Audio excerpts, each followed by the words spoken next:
time to be the Easter Bunny. Hello. That little bird shouting at me. And so is Margot. Are you shouting at me?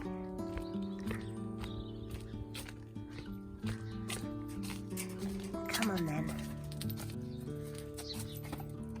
Hello. Go for a run. Go for your exercise.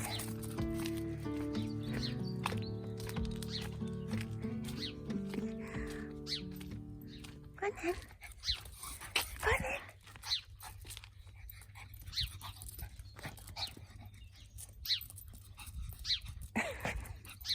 You are cross, aren't you? She's looking for the Easter eggs. She's so funny. She doesn't really like the wet grass.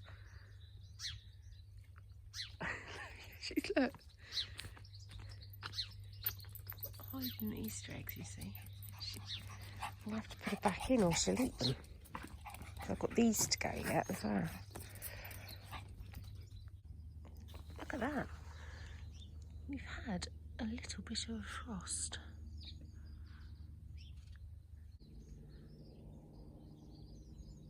Oh, it's so lovely. Little aeroplane in the sky, dog whinging. It's perfect.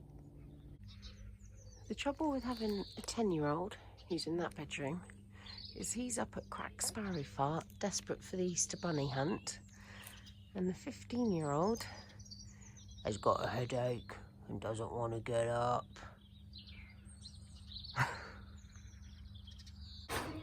Go on then. Oh, look, you've got the right idea, haven't you? Hang on, boys, you need your bags, don't you? Here's a bag. How on earth did you find those? I've been out here. I just saw those.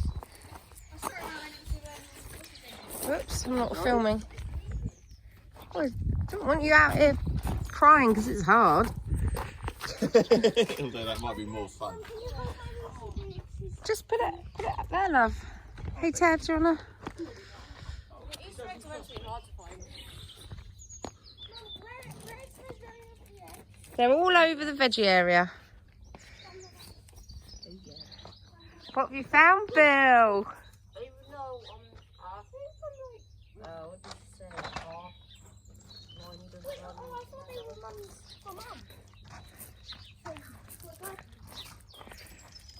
I wish the garden looked a bit more attractive. It's still a bit of a mess.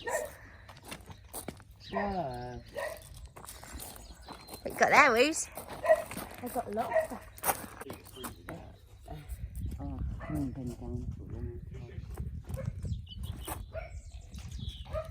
Well done, Bill. You're walking past one, Ted? Where's my one gone? Right, so are we doing the sharing out then? 3, 4, 5, 6, 7, 8. Quite a haul, isn't it? 11, 12, 13, 14.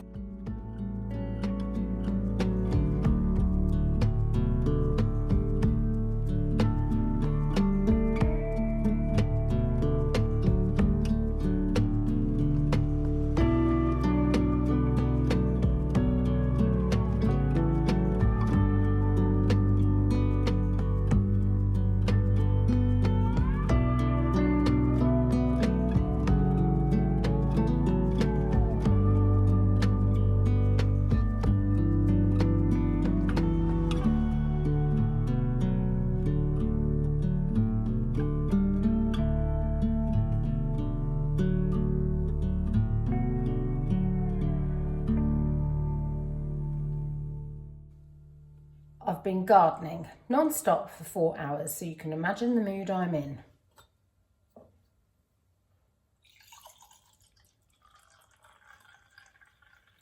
Slightly flat because it's leftovers from last night. I still love it. So I've come in and now I need to cook roast lamb for Easter. It's 4 o'clock, so we'll eat at 6. Wish I'd remembered to do the lamb. I much prefer to do it slow, but never mind. So I'm going to chat to you while I peel the potatoes. I've just realised that the questions that came in on Instagram are written down in the other room because I record on my phone and all of the poll questions are on my phone. I can remember one of them though, which was from Kerry. Hello, darling. Kerry is one of my oldest friends in the world. She's Ted's godmother and yeah, I love her. And she asks, what am I reading at the moment?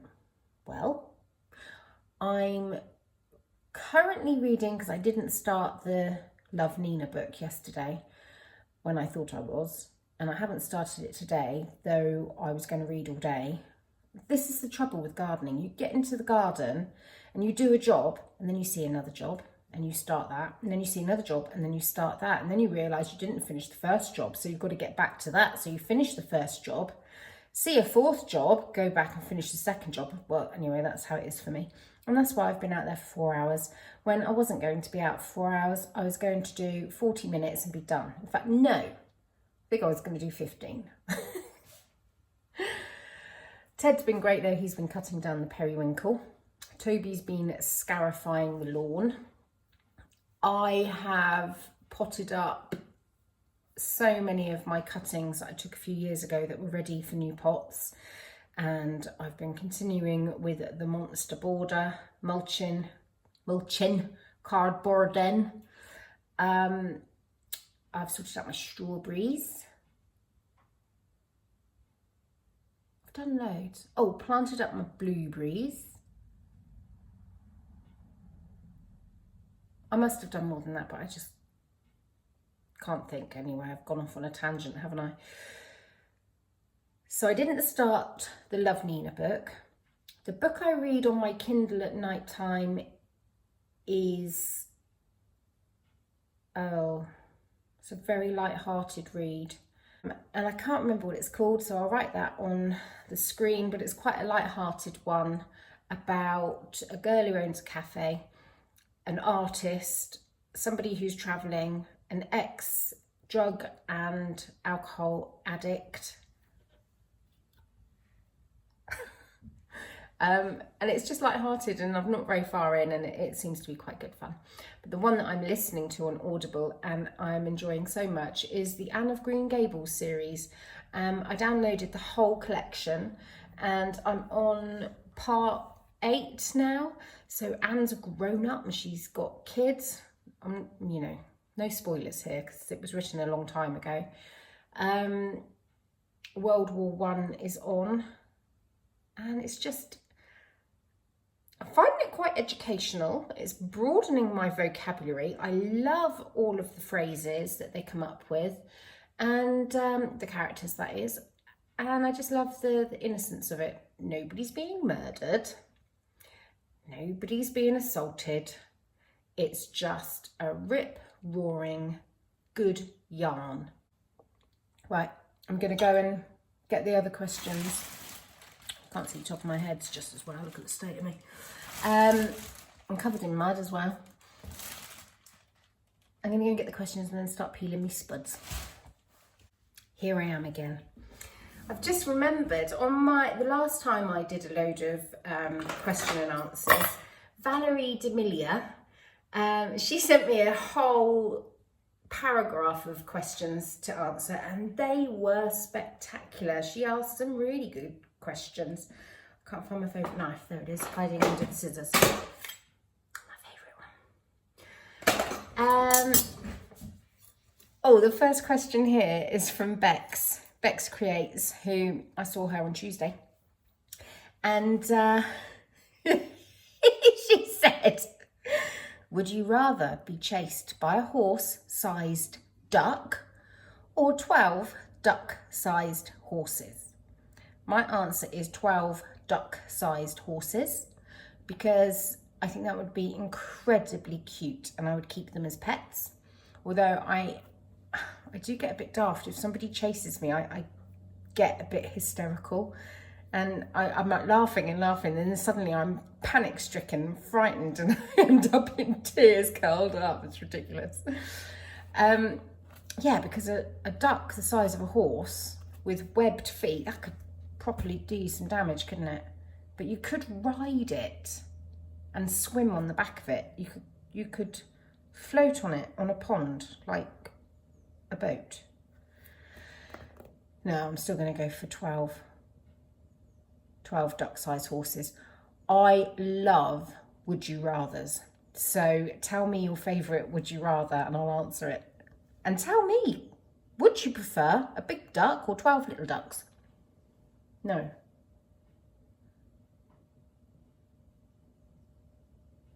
A horse-sized duck. Yeah, a massive duck or 12 little horses. Oh, help. Next question. Oh, Deborah. I can't read my ham. Whitlingham. I can't read my ham. I can't read my writing. I think the question is by Deborah Whitlingham. That's where I got the ham from. She asked, how did you and Toby meet? Now, I have done a whole vlog about that, so I will link that if I can up here, if not down below. In a nutshell, Toby and I met online. We were very early adopters of online dating, both for very different reasons. Toby was on there because his sister was, what was her job title? Something social media, something. It was a really long time ago. And she basically had to join all of these things to get the scoop on it for work. And she said to Toby, you should join. You've just split up with your girlfriend. It'll be great. So he was like, oh, all right then. It's got a 2 week, I think it was 2 weeks for £3 you could sign up for. So he signed up, and I had a friend who used to love doing the singles classified ads, and what was the other thing? Speed dating. That was big at the time. And she was on this website called Date and Direct, and her laptop had blown up, and she came over to my house and said, can I go on your laptop to check out my profile? So I was looking over her shoulder, and I had just split up with my boyfriend, and she said, Gaina, you should find out what your market value is. Why don't you join up? They've got a trial offer on, and if nothing else, you might make some new friends in the area, because I'd moved an hour away from all my friends and family. So as much as I loved my home and I enjoyed where I lived, I was miles away from my friends and family, other than Ali, who only lived 15 minutes down the road. And anyway, so I joined, and Toby left me a message and we got together. So that's the short story. Laura and Frauke asked for plastic-free tips. I've got nothing new to share. I've got a highlight on my Instagram for plastic-free, but I don't think everything's on there. But if I think of anything in the meantime, I will share it here. I can't think of... I've been doing it for so long now, I can't think of anything that I wouldn't have shared. I mean, obviously, lockdown has been difficult to do plastic-free efficiently, but last week we put out our recycling, and the recycling would have fitted into just one container. You know, that they're like plastic crates that go in your loft, storage containers, if you're not from the UK. And our bin was only half full, and that only gets taken every 2 weeks. So everything else was, I thought I was going to get in trouble. It's Teddy. everything we just didn't generate any rubbish and hardly any recycling. And I think that's probably because my zero waste shop is still open. And I have a veggie box. Yeah, and we're just really mindful. Easter's been tricky though. We've got quite a lot of plastic wrappers from Malteser bunnies and Easter eggs, and Yeah, they're good though. I know, and I don't want you guys to miss out on nice things just because I do my best where I can. Next question. Do I do any preserving? That's from Joe _MKS. Not in the way that it's a very big thing in America, isn't it? I don't make jam. I don't do the canning. I don't seem to grow the produce to do the canning, but I do preserving by, are you all right, love? Are you waiting for me to shut up so you can talk to me? I'm a cheese straw. You can have a cheese straw. Oh, they're so good. What was I saying, Ted? I don't know. Actually, I wasn't going to interrupt you. I pickle things and I ferment things and I freeze things. So that's really the only preserving I do. It is something that I would quite like to get into. If I ever get an abundant fruit and vegetable garden, I might consider doing it. But it's just not a massive thing in England. We don't have the canning things. Oh, I said that funny. Did you hear that? What? I went things. We don't have the we just don't have the like, you can get these canning things that look like big can openers, tin openers, but in reverse, so they seal it. We do have the mason jars that go pop when they cool down. But it's things like I would want to preserve massive trays of peaches and things like that, but they have to be imported peaches. And do you know what? I find it really difficult sometimes because I'm trying not to have anything with palm oil, not to have anything with air miles, trying to be organic as possible and trying not to accumulate a lot of waste. I find it really hard sometimes. Favourite thing to bake by Joni Lisa. Joni Lisa. I think I've butchered that. What's my favourite thing to bake? I used to love baking. It's one of those things I did too much and got fed up with it. So I don't I used to bake to decompress. I would bake. That was my way of relaxing and I loved it. Now I'm just not so bothered. That was good because we could eat a lot of stuff. What's your favourite thing that I bake? I like to bake puddings. What, bake or cook? Bake, as in cakes, biscuits, cookies, puddings. Gingerbread. Oh, you love your gingerbread house, don't you? Cake. Those cake lollipop jig things, you know? Cake pops? Yeah, but different. I covered in like fondant thing. I only ever made those once. I know, they're lush. And I made them with Auntie Claire when I was 8.5 months pregnant with Will. I've had them before. They're lush. I can't believe you remember it so fondly. That's so cute. I love that. We did little birds. We did, I wonder if I can find a photograph of it. We did the Sesame Street characters, didn't we? Me and Auntie Claire, we Yeah, spent all Sesame afternoon Street, doing it, yes. and Granny was looking after Bill and Teddy, and I was very pregnant.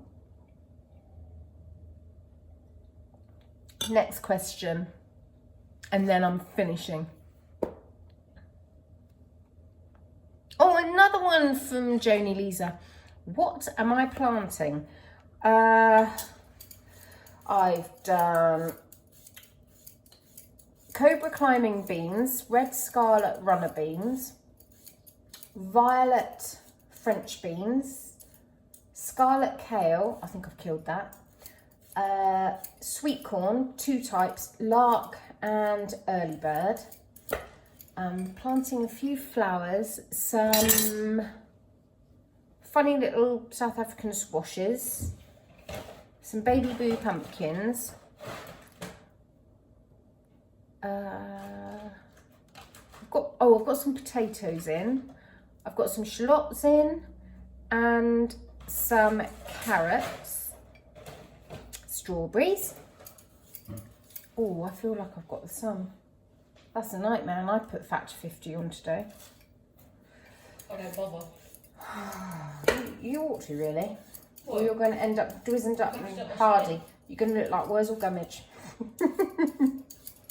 I can tell when my skin's starting to get burned. I know, you are allergic to something. Exactly.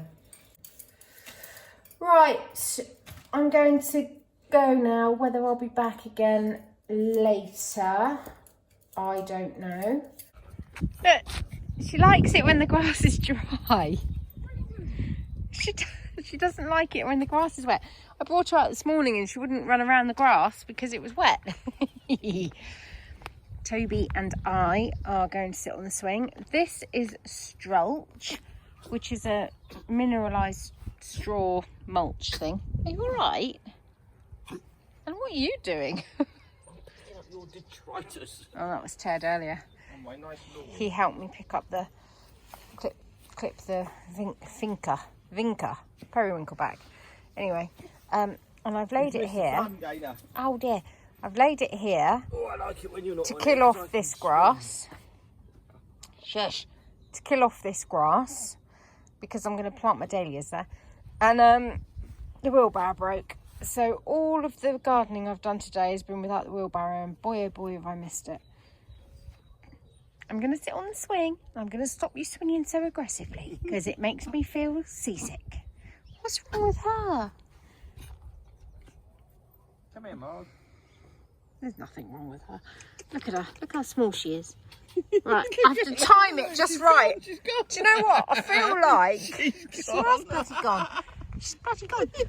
I feel like that getting on that swing when you're swinging is like getting on a ski lift. She's gone. What will happen is she'll go over to the next door's house and she'll get stuck and then she'll just do this barking. Where is she?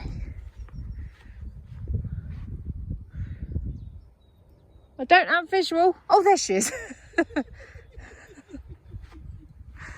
We've still got a significant amount of compost, even though I've moved 2 tons of that on me Todd. She found us. She's gonna go again. Come on, Marg.